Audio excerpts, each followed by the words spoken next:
What would your friend Corey Haim say to you if he were here right now about what you're doing? Well, he's not here right now, and I believe that's because he's in heaven where he belongs.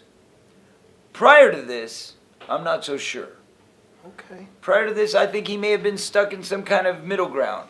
He needed this to happen to release him into the universe. I believe that. Is there something that you can tell us about Corey Haim that no one else knows? If you could write his dating site profile, extol his virtues. You had a little smile there, too. He was very faithful, like I am, when it comes to women. He never cheated on a woman. Very virtuous. When he was dating a girl, he took it more than seriously. And he had a tendency to fall in love. Like, quickly. And, that was a thing for him. Is that he was... He wanted a family. He wanted a home life just as I did.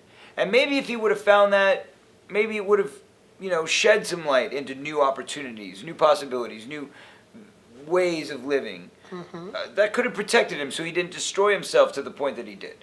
Unfortunately, we'll never know that answer. In most of your films with Corey Haim, you tend to play a dominant role, and Corey seemed to take a submissive role on screen. I don't know about all that. I mean, I think in License to Drive, it's his movie. Mm-hmm. I'm just there to support. Did life imitate art? Did you feel as if I'm blown away too, as a matter of fact. Blown Away was definitely his movie. Mm-hmm. He was the driving force of that movie. But in life, did you feel protective of your friend? Probably not enough. I mean, in the early days, if I would have done more to protect him, he may not have gone down some of the avenues he did. I blame myself for that, if anything. However, later in life, as I got my stuff together, and I had the wherewithal to be able to do the right things, I then turned it around and said, okay, now I can do what I can. Now I'm going to be as selfless as possible, to give up my free time, my better interests, my needs, and I'm going to dedicate it to trying to save this guy. And if you only knew the hours and days and weeks and months spent beckoning at his every whim. Because when you're dealing with somebody that's got addiction to that level, drug addiction, alcoholism, it is a 24-hour-a-day job. It is a full-time job. So when I was working with Corey, I don't mean working on films, but I mean personal interrelations with Corey. And he would come stay at my house, and we're trying to get him into rehab. It was a non-stop mission.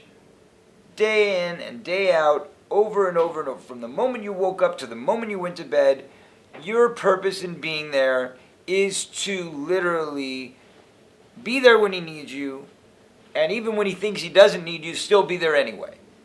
And that's what it was about. Tireless dedication. What works inside you as a friend, as a brother to Corey Haim, to be so selfless, to say, I'm going to do this for you? Well, it wasn't even a second thought. I mean, it wasn't even, something I contemplated or debated. It's, when a friend is in need, I am a friend indeed. Anything else that rhymes? Straight up. No, I mean, that's just it. Those are true words. Why would you even question where you need to be when you see your friend drowning? You see your friend drowning, you are going to throw that life raft if you've got a life raft. And it's only until, 100 times that they cut the cord and say, I don't want your stupid life raft, to where eventually you got to wipe your hands of it. Because it's pulling on your own heartstrings to the point where it becomes unhealthy. That's called codependency. And I was very codependent with Corey for a great many years. Until I finally realized the only way I could really help him is by not helping him.